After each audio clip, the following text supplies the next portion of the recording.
Hi everyone, I welcome you all to our channel. तो आज हम 7 अप्रैल 2021 की न्यूज़ आर्टिकल डिस्कस करेंगे of the Indian Express. And before starting the session, तो 7 अप्रैल को आज वर्ल्ड हेल्थ डे सेलिब्रेट किया जाता है, विश्व स्वास्थ्य दिवस। और इसकी थीम भी हम देखेंगे और 2020 में भी क्या थीम थी वो भी हम डिस्कस करेंगे। Okay, so let's get started. पहले देख लेते हैं 2020 की क्या थीम थी और इस बार की क्या थीम है वर्ल्ड हेल्थ डे की। तो ये मनाया जाता है सबसे पहले फर्स्ट जो हेल्थ असेंबली थी 1948 में, वहाँ पे ये आइडिया इसको कंसीव किया गया था and it came into effect in 1950। ठीक है, तो 1950 से ये इफेक्ट में आया and to create awareness of a specific health theme to highlight a priority area of concern for a world health organisation.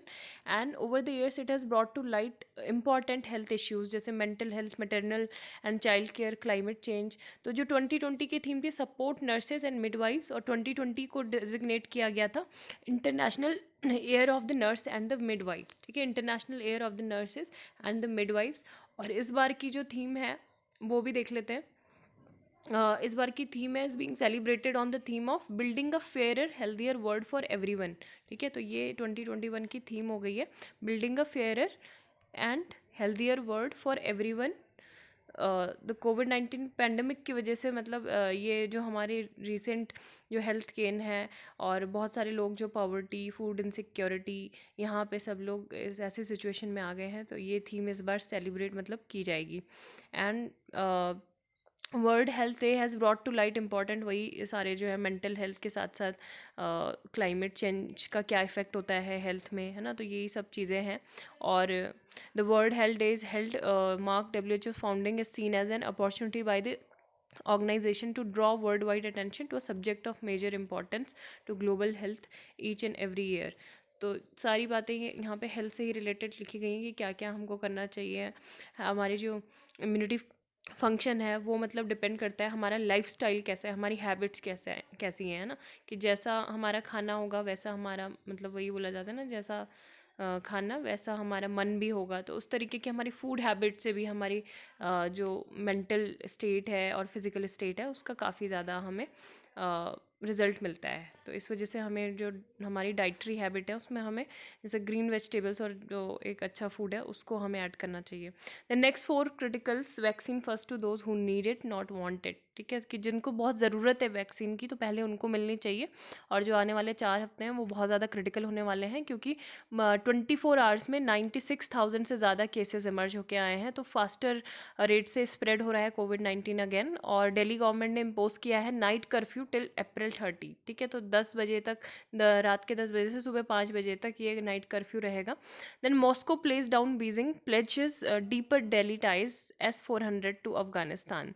तो यहाँ पे जो हमारे एक्सटर्नल अफेयर्स मिनिस्टर हैं S जयशंकर, तो रशियन फॉरेन मिनिस्टर जो सर्गेई लारोव हैं, तो इनसे दिल्ली में मिले थे। उसके बाद ही ये इनसे मिलने के बाद सीधा ये पाकिस्तान चले गए थे, ठीक है, रशिया के। तो ये जो लारोव की विजिट है is a part of the diplomatic tightrope both sides are walking as he heads to Islamabad from Delhi. So India अभी हम बिल्कुल कॉशियसली डील कर रहे हैं रशिया से, क्योंकि बहुत ज़्यादा मतलब ये क्या कर रहे हैं, जो अपने डिफेंस सप्लाईज़ हैं वो मतलब मॉस्को से भी बहुत ज़्यादा प्रॉक्सिमिटी है बीजिंग की, is being watched in Delhi. And Russia also has misgivings about Quad diplomacy, इससे भी ज़्यादा खुश नहीं था रशिया। ठीक है, then from defense supplies to the S-400 air defense, India's role in Afghanistan and Taliban's involvement in power sharing to cooperation on COVID vaccine and Delhi participation in the Quad grouping। तो इन सब चीज़ों पे यहाँ पे बातचीत हुई है। ठीक है, justice NV Ramana to be sworn in as a new chief justice of India on April 24। तो जस्टिस NV रमन्ना, तो NV रमन्ना का पूरा नाम है नुथालपति वेंकटा रमन्ना। ठीक है, तो श्री जस्टिस नुथालपति ये बन जाएंगे हमारे सुप्रीम कोर्ट के न्यू जज 48। ठीक है, 48 chief justice of India and effect from 24 अप्रैल 2021। तो 16 मंथ्स के लिए ये इनका टेन्योर ये रहेगा आने वाले टाइम में। एंड जो हमारी ये जो किस आर्टिकल के अंतर्गत ये सब होता है? An exercise of this power confirmed by the clause 2 of article 124, ठीक है। आर्टिकल 124 के क्लॉज 2 में हमारे जो कॉन्स्टिट्यूशन है उसमें बोला जाता है कि the president is please to appoint the new chief justice of India, ठीक है। तो ये है। Then maoists ask government to name interlocutors for release of abducted cobra constable. अभी क्या हुआ था, हमारे जो 22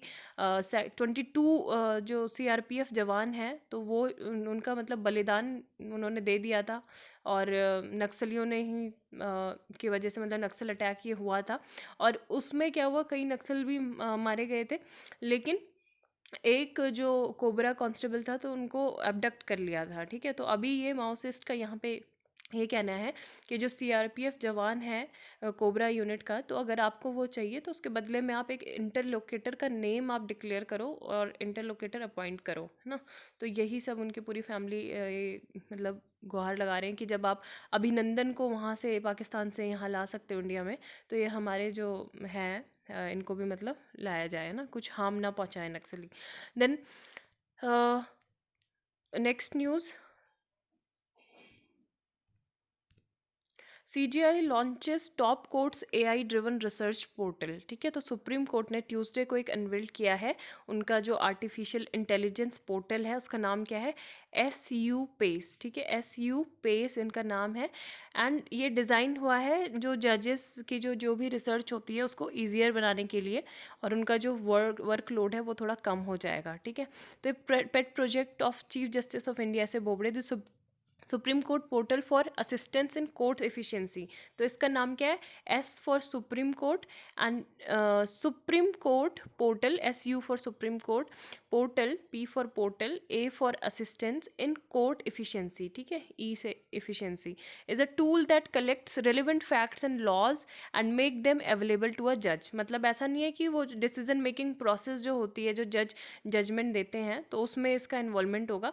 ये केवल क्या होगा, जो भी रेलेवेंट फैक्ट्स होंगे उनको कलेक्ट करेगा and laws and make them available, फिर जज के सामने वो लाएंगे, है ना। सो यही चीज़ बोली गई है कि though some interpret AI as automated decision making, the supreme court system is not design to take decisions but only to process facts and to make them available to जजेस looking for an input for a decision. Okay, तो main ये है इसमें। And then next news, world health day हमने already कर लिया है discuss. Then यहाँ पे है एडिटोरियल्स देखेंगे।